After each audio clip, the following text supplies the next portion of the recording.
Hi everyone, and welcome to Module 5. Due to the nature of a summer session, we've arrived here quite quickly, a little more quickly than my technical movie-making PowerPoint presentation skills can keep up with, but hopefully this will be the last late arrival presentation. We've covered a breadth of topics spanning leadership, grantspersonship, and communication. In this module, we'll deepen concepts we've begun to explore in an effort to effectively turn our collaborative inquiry into action. Action at the societal impact level of our pyramid. Action where we've not imposed our view, but where we jointly build agendas for change. We've all talked about this in our conferencing exercises. We'll also continue to explore strategies to further develop our public health leadership skills. To move forward, I think at this point, it'll be useful to turn back and reflect on where we've come from this semester. We've been exploring 3 leadership models, and by now, you have an understanding of to which leadership model you gravitate. Many of you have expressed that your preferred leadership styles, or the style you think is most ideal, is a combination of principles from each, and each model centers around being an ethically responsive leader. We've also explored individual and group values inherent in each of these models. We now understand emotional intelligence from both an individual perspective, but how this perspective is also vital to group emotional intelligence. We've begun to think about mindfulness and how being mindful enhances our leadership potential. Many of you are already familiar with mindfulness strategies, and one group is even centering their proposed intervention around a mindfulness strategy. In this module, we'll now use the knowledge from past modules and combine these individual and group value principles to leadership at the societal level. Active community participation resulting from a sense of responsibility to community. Active engagement of the individual and leadership group connecting as a means to connect to the larger community and society. Citizenship centers on active community participation, resulting from a sense of responsibility to the communities in which people live. Citizenship in this model is also defined when we as individuals are civic-minded and engaged, as well as aware of our own accountability. Borrowing from anthropology, we must remember if we're working from an etic or emet perspective. As the public health practitioner or researcher, we're an observer, an etic perspective. We'll use our science and knowledge to create change for improving the lives of population for health and social equity. But we can't do that without collaborating or integrating the ideas, or ideally being led by our EMIC, or target population. We're going to frame community-based participatory methods as grantspersonship. To create a larger community and larger societal public health impact in teams, we're walking through the process of developing a grant.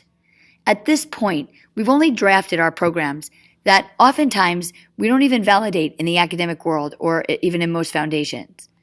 I know that many of your groups originated your intervention plans from evidence-based research. But what have we really studied that shows that this intervention will work within this population? So we need to also ask, what do we have in the community that we could harness? Who in the community that will address this issue and make it work?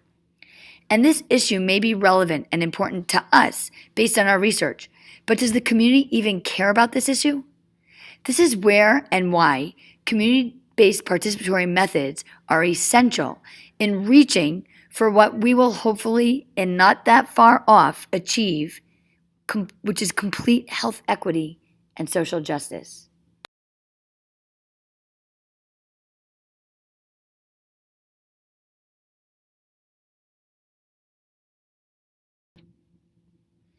To bridge health disparities and move toward complete social justice, public health efforts often address marginalized populations.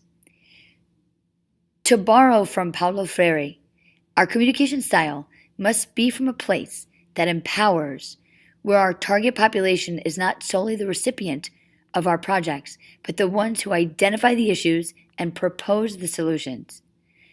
How do your group projects communicate in this way or incorporate participatory methods?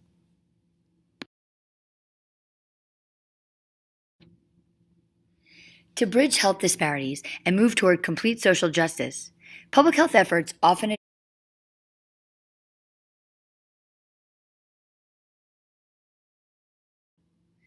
How will your group project interventions be participatory in nature, create social impact, and how will they be sustained? Those are some of the things you're discussing in this next part 3 assignment. How will your group project.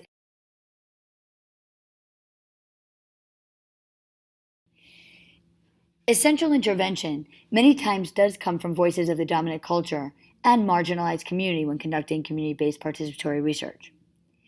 As such, there are 3 key ideas that we must keep in mind. First, the importance of understanding unequal power within research teams and the role of self becomes extremely important. We must recognize the positionality of the researcher to the communities being researched and to their academic setting. What's the extent of privilege of identity within societal norms and within the specific community and academic relationship? Next, we must also be mindful of the research process itself.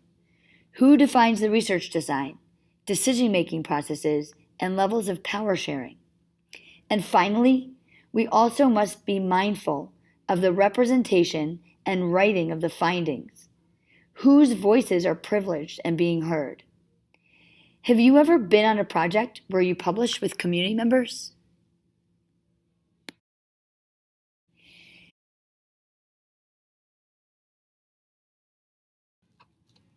Now let's conclude how we began, having pulled our overarching course objectives together of leadership, grantspersonship, and communication. Revisiting the leadership models we've been exploring this semester, we've identified common threads throughout each model.